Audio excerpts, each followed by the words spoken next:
Je n'ai pas bronché quand le papier a pris feu. Les 2 billets se sont enroulés dans sa main, les flammes léchant les bords, l'encre se dissolvant en cendres noires. Sa famille a ri derrière elle.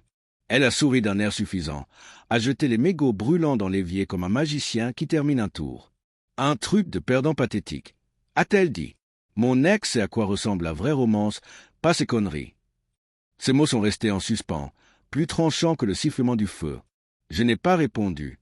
J'ai juste hoché la tête comme si elle venait de confirmer ce que je soupçonnais déjà.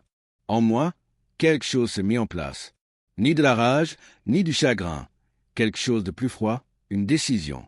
Nous nous étions rencontrés 3 ans plus tôt, à une fête chez une amie. Elle avait cette façon de se pencher en avant quand elle riait, comme si vous étiez la seule personne dans la pièce digne d'être écoutée. Je suis tombé vite. J'étais stable, calme, le genre d'homme qui planifiait, qui sauvait, qui rêvait dans les détails concrets.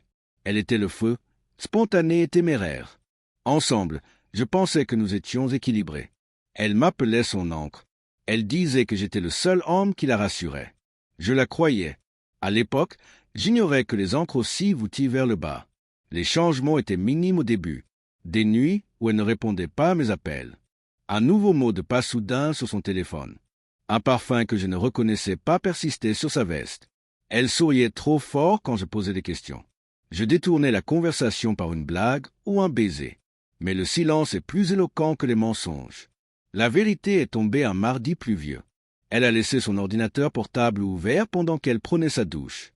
Un message a clignoté en haut de l'écran. J'ai hâte que tu viennes ce soir. Tu as toujours su ce qu'était le véritable amour. Son nom était au-dessus du message. Son ex. Je ne l'ai pas affronté. Pas à ce moment-là. J'ai fermé l'ordinateur, séché le plan de travail et quitté la pièce comme si de rien n'était cette nuit-là.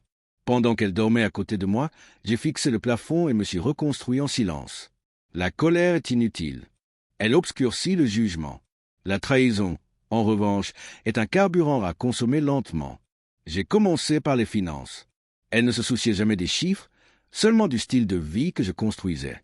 J'ai réorienté des comptes, sécurisé des actifs à mon nom, déplacé des investissements là où sa signature n'avait plus d'importance. Elle ne s'en est pas aperçue. Elle n'a jamais vérifié. Viennent ensuite les preuves. Capture d'écran, message, reçu, une piste qu'elle ne pouvait nier. Soigneusement cataloguée dans un dossier intitulé « Avenir », puis « Fondement juridique ». J'ai consulté des avocats sous couvert de réunions d'affaires. Nous avons élaboré des plans d'urgence. J'ai disposé chaque actif comme des pièces d'un échiquier attendant que l'échiquier se vide. Partir ne suffisait pas. Je voulais qu'elle ressente la même humiliation qu'elle avait mise en scène pour moi dans ses cuisines, sous le regard de sa famille. Elle a brûlé mon cadeau. J'allais brûler sa scène. Le moment parfait est arrivé plus tôt que prévu. Le dîner d'anniversaire de ses parents, un restaurant bondé, toute sa famille présente. Elle s'épanouissait dans ces scènes, manifestant son affection, racontant des anecdotes sur notre vie parfaite. Je l'ai laissé parler, la laissé rire, la laissé poser sa main sur la mienne comme si rien n'était cassé. Puis je me suis levé, calme, serein. J'ai sorti une petite enveloppe de ma veste. À l'intérieur, des copies de ses messages, des photos, des virements bancaires qu'elle pensait que je ne voyais pas.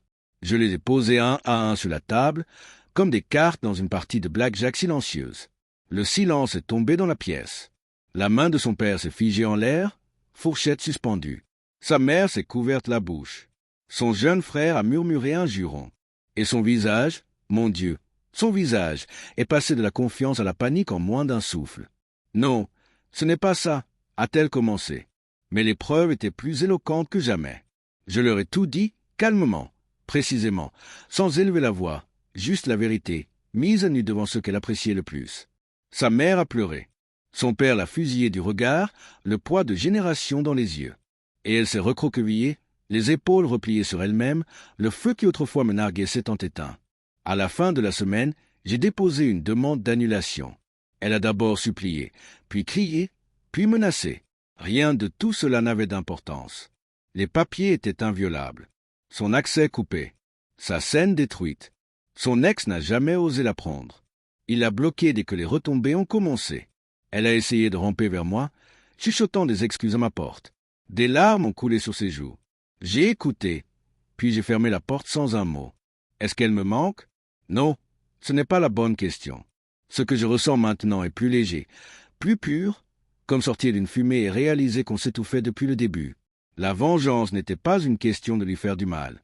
C'était une question d'équilibre. Elle m'a volé ma dignité et je l'ai récupérée. Elle s'est moquée de l'amour et je l'ai redéfini.